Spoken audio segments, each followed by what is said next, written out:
Ya, sepertinya kita masih belum bisa melepas diri dari geopolitik, tapi mungkin ada hal yang perlu kita perhatikan atau lebih tepatnya jeda terlebih dulu untuk prioritaskan dengan data ekonomi. Seperti yang kemarin kita sempat bahas bahwa ada fase di mana market akan kecenderungan jenuh dengan geopolitik, lalu kemudian mereka akan mengalihkan fokusnya ke data ekonomi terlebih dulu, baru kemudian kembali ke perkembangan geopolitik. Tapi ada beberapa catatan juga yang perlu Anda simak berikut ini. Oke, penggerak market yang pertama datang dari Venezuela. Lagi-lagi ini kaitannya dengan minyak Venezuela yang bisa dikategorikan untuk saat ini sementara waktu kita bilang pemenangnya adalah Amerika. Jadi hasil dari invasi Amerika secara mendadak di hari Sabtu kemarin, alhasil pemerintah baru yang bisa dikategorikan pengganti Maduro untuk saat ini memberikan rekomendasi untuk melakukan pengiriman sekitar 30-50 juta barrel minyak Venezuela ke Amerika.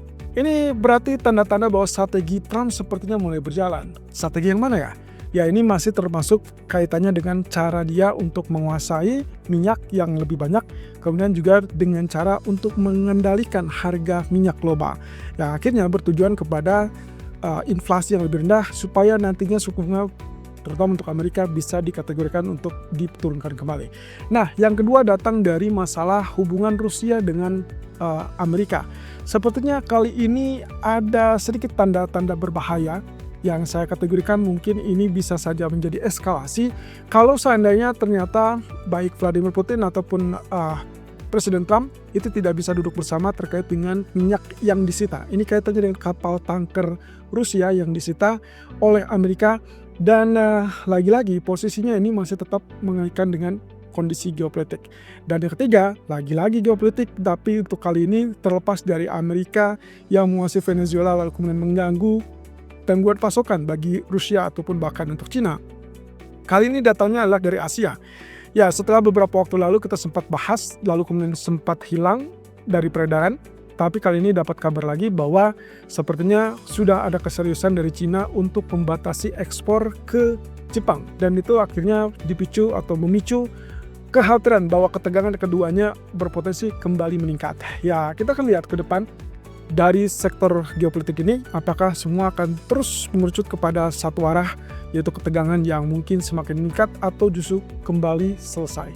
Nah, oke, yang pertama adalah kaitannya dengan Amerika akhirnya mendapatkan jatah hasil dari upaya dia menguasai ataupun menggulingkan pemerintahan Maduro, kemudian desakan-desakan yang bisa dikategorikan mungkin faktor dikhawatirkan bisa terjadi cacat hukum ataupun bahkan etika, ternyata bisa dikategorikan untuk saat ini berhasil untuk sementara waktu, karena kondisinya adalah Venezuela mungkin dalam posisi terdesak.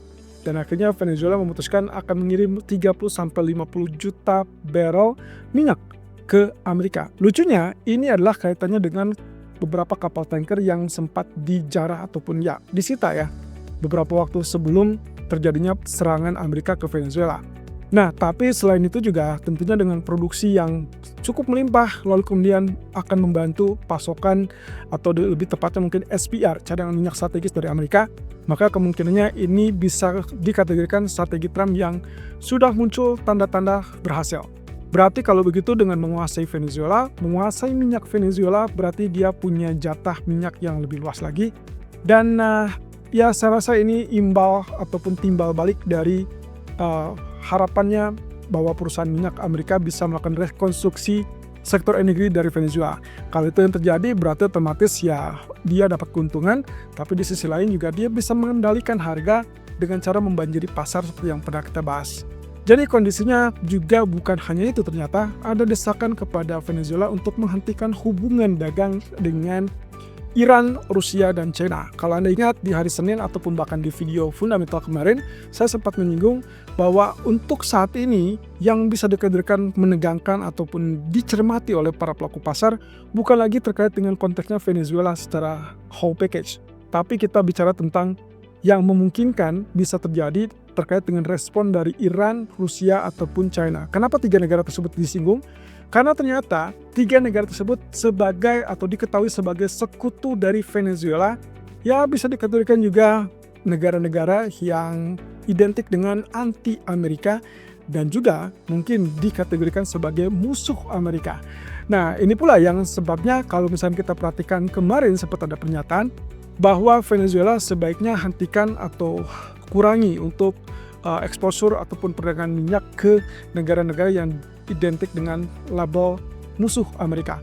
Kalau begitu, posisinya saya rasa dengan pengalihan minyak yang semula ke pasar lain, kemudian masuk ke pasar Amerika, berarti Amerika secara sisi lain dapatkan pasokan yang melimpah. Dan ingat, dengan pasokan melimpah itu berarti dia bisa membanjiri pasar, karena Trump sendiri menargetkan untuk menjualnya ke pasar global dengan skala besar. Dengan skala besar dan sebelumnya sudah terjadi kekhawatiran terkait dengan oversupply, maka saya rasa Amerika tidak butuh lagi perdamaian antara Rusia Ukraina, ataupun bahkan tidak penting lagi terkait dengan Iran bisa keluar ataupun dilepaskan sanksinya apa tidak. Jadi tekanan demi tekanan baik itu untuk Iran ataupun Rusia mungkin masih bisa berlanjut. Nah, oleh karena itu nantinya dia akan bisa mengendalikan harga dengan cara membanjiri pasar global tersebut. Kalau itu yang terjadi, berarti kita akan dapatkan harga minyak yang relatif lebih rendah. Dan itu yang kita lihat dari sejak tadi malam, gagal naik $58, lalu kemudian dia turun dan akhirnya tertekan sampai level $55. Ya, kita akan lihat beberapa waktu ke depan apakah kita akan segera melihat level di bawah 55 atau tidak. Goldman Sachs sudah pernah memperingatkan ini, dan kami juga pernah mempublish apa yang disampaikan oleh Goldman Sachs tersebut, dan pandangan kami juga relatif terlihat mirip dengan apa yang dilakukan Goldman Sachs, yaitu kaitannya dengan harga minyak sangat mungkin bisa terjadi penurunan di bawah level $50 seandainya efektivitas dari keputusan OPEC untuk menunda produksi di kuartal pertama 2026 itu tidak terjadi atau ya bisa dikatakan fail. Nah, otomatis kita perlu lihat dari beberapa hal lain, karena di sisi lain dengan larangan tersebut itu bisa juga memicu terkait dengan apa yang dikhawatirkan oleh pasar untuk masalah gangguan pasokan. Oke, inilah diagram yang pernah kita publish di hari Senin yang lalu. Kondisinya adalah kalau misal kita perhatikan kenapa harga minyak bukannya naik, justru malah mengalami penurunan, itu adalah kaitannya dengan kekhawatiran oversupply. Anda bisa bayangkan, jika sebelum serangan Amerika ke Venezuela itu sudah terjadi kekhawatiran oversupply, itu sebabnya kenapa dua pertemuan terakhir OPEC sangat kekeh untuk menaikkan produksi karena ada oversupply atau kekhawatiran oversupply. Sekarang ditambah lagi dengan kekhawatiran bahwa Amerika bisa menjual bebas minyak Venezuela terserah dia dengan jumlah ataupun skala yang lebih besar, sehingga akhirnya pasokan di pasar global itu akan jauh lebih meningkat. Kalau itu terjadi, berarti kekhawatiran oversupply ditambah lagi dengan pasokan yang lebih melimpah, ya otomatis oversupply inilah yang akan menjadi kekhawatiran terbaru bagi market, terutama produsen minyak dari Arab. Nah, otomatis yang kita lihat adalah poin yang bawah, dan ini berarti menargetkan harga minyak yang relatif lebih rendah. Itu sebabnya kemungkinan secara keseluruhan saya rasa target ataupun strategi Trump ini memungkinkan untuk dia mendapatkan yang dia inginkan. Dan itu kembali terjadi pengulangan dari apa yang pernah terjadi di tahun 2025. Oke, berikutnya terkait dengan kapal selam Rusia yang dikirim untuk mengawal kapal tanker milik Rusia yang disita atau terancam disita. Jadi terjadi kejar-kejaran teman-teman di perairan Karibia, dan itu kategorinya adalah terkait dengan ketegangan yang mungkin bisa memicu konflik yang lebih luas lagi, terutama hubungan antara Amerika dengan Rusia. Kalau misalkan ini terjadi dan berlanjut berlarut-larut, maka yang dikhawatirkan adalah ketegangan kedua belah pihak. Berarti juga dampaknya bisa saja terjadi pertama, yaitu Rusia-Ukraina tidak akan terjadi perdamaian dalam waktu dekat. Dan itu sangat-sangat berbahaya untuk global ya. Kemudian yang kedua adalah kaitannya dengan konfrontasi di laut. Dan itu berarti kita khawatirkan menjadi semacam gangguan pasokan. Kalau misalkan terjadi, harga minyak kemungkinan bisa saja kembali mengalami kenaikan. Walaupun secara moderat, secara medium term, ya kita masih melihat ada kekhawatiran oversupply tersebut yang menekan. Seperti yang kata Goldman Sachs sampaikan, mereka melihat ada term mungkin di paruh pertama 2026 ini yang kategorinya akan membebani harga minyak dunia.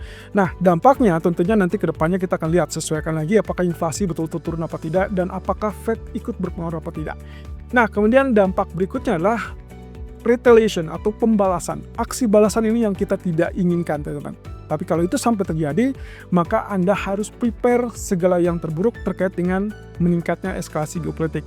Saya rasa semua pihak saat ini sedang mempersiapkan segala sesuatunya, karena dalam hitungan mereka, kalau misalkan ternyata Trump atau Amerika mau melakukan serangan ini, maka satu sisi mereka pun butuh dana yang besar juga, dan otomatis mereka butuh waktu juga untuk mewujudkan serangan tersebut, termasuk sentimen terkait dengan geopolitik lain, baik itu dari Iran ataupun bahkan dari China sendiri. Oke, yang terakhir kita bicara tentang China dan Jepang yang kemungkinan bisa saja kembali memanas, dan ini sebetulnya tidak atau bukan rahasia lagi, hanya saja yang terbaru adalah pengumuman terkait dengan diberlakukannya untuk masalah pelarangan atau pembatasan ekspor dari Cina ke Jepang. Ini katanya dengan barang-barang yang dikenal sebagai memiliki dua manfaat atau dua fungsi ya, baik itu untuk sipil ataupun bahkan militer. Jadi barang-barang yang ditetapkan itu ada salah satunya rare earth mineral. Ini kemungkinan kaitannya dengan barang yang bisa digunakan untuk pembuatan senjata-senjata militer.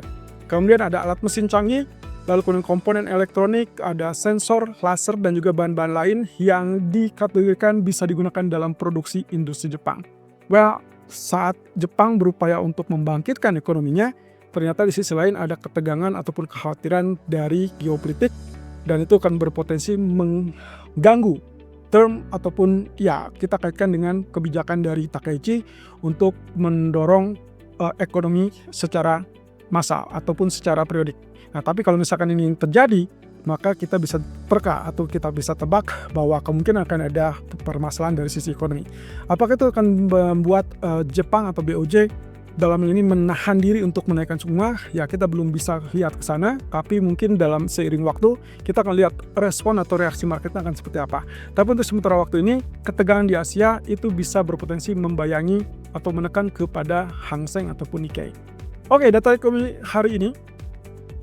Di sore hari, di jam 5 kita akan lihat core CPI dari Eropa, dan itu akan memberikan rekomendasi bagi ECB apakah mereka harus menurunkan suku bunga lebih lanjut atau mereka akan mempertahankannya. Sejauh ini perkiraannya adalah di 2026 tidak ada atau tidak diperlukan untuk menurunkan suku bunga, sehingga euro harusnya bisa mengalami kenaikan atau penguatan. Nah, sementara di malam hari kita kembali fokus dengan data ketenagakerjaan Amerika, dan dimulai di jam 8.15 itulah data EDP, kemudian di jam 10 malam adalah data ISM Service. Kalau tadi malam versi S&P Global, berarti hari ini, malam ini, itu versi ISM. Dan kita seperti biasa selalu mengingatkan, versi ISM ini biasanya jauh lebih bisa dikategorikan signifikan dampaknya. Oke, yang perlu saya warning di sini adalah, meskipun kita masih tetap dibayangi geopolitik, kemungkinan yang paling potensial terjadi adalah ini kaitannya dengan data ekonomi. So, di sore hari atau mungkin malam hari sampai selesainya data ekonomi, tolong pertimbangkan untuk exit dulu strategi dari geopolitik, lalu kemudian Anda fokus dengan data ekonomi tersebut sampai selesai dampaknya, baru kita akan kembali fokus dengan perkembangan geopolitik. Jadi, kalau misalkan data ekonomi ini relatif lebih tinggi, maka emas akan relatif turun. Lalu kemudian kalau kita kategorikan ini relatif lebih lemah, maka baik saham ataupun emas itu berpotensi mulai kenaikan. Ya, intinya adalah Fed butuh pemicu, Fed butuh data segar, Fed butuh petunjuk lebih lanjut terkait dengan kondisi ekonomi, dan data-data tenaga kerja inilah yang dibutuhkan dimulai hari ini sampai nanti hari Jumat, puncaknya adalah non-farm payroll. Ya, jangan lupakan bahwa kondisinya, kalau memang ternyata data ini relatif lebih tinggi, maka Fed akan menunda kembali penurunan suku bunga. Tapi kalau misalkan datanya relatif lebih lemah, surprisingly lebih rendah daripada perkiraan, maka kita akan bisa dapatkan emas kembali naik, dan itu berarti ekspektasi penurunan suku bunga Fed dalam waktu dekat bisa kembali terwujud.